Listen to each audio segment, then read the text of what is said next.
และภายในคลิปนี้คอยสิมายามกับแต่เช้าเลยซึ่งในวิดีโอนี้คอยก็จับกล้องเพียงคนเดียวก็รู้สึกว่ามันลำบากพอสมควรซึ่งเราก็ไปยามกับกันเลยมาเบิ่งเลยว่ามันสิถูกหรือบ่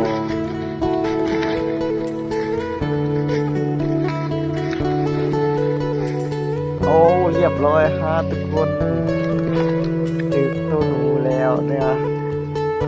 แล้ววัตถุดิบในการใส่กับของเรานั่นก็คือกล้วยป่าเอามาเบิ่งล่างต่อไปกันเลย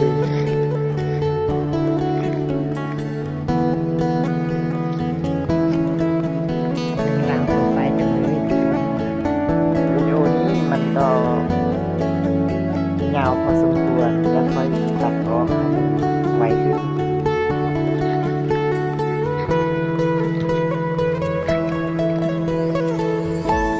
มาเบิ่งรังที่สองกันเลย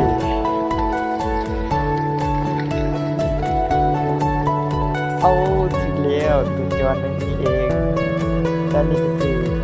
จอนเมเซนคือเขาเรียกว่าจอนเมเซนเพื่อบ่เป็นการเสียเวลาค่อยขอตัดเป็นกลุ่ม4เลยเด้อ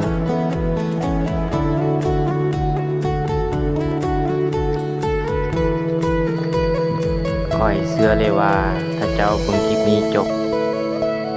เจ้าจะรู้ว่าบอนได้สำคัญและท้ายคลิปก็จะมีคำตอบให้เจ้า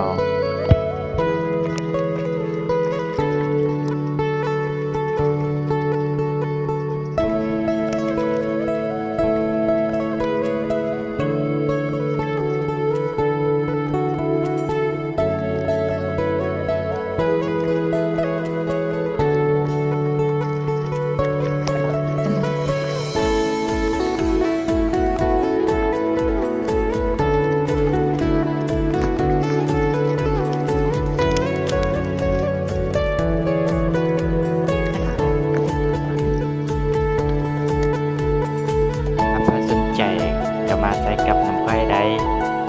เพื่อเป็นการเปิดประสบการณ์ใหม่และเจ้าจะได้พบกับผลไม้ป่าเขาเรียกว่ามะไฟ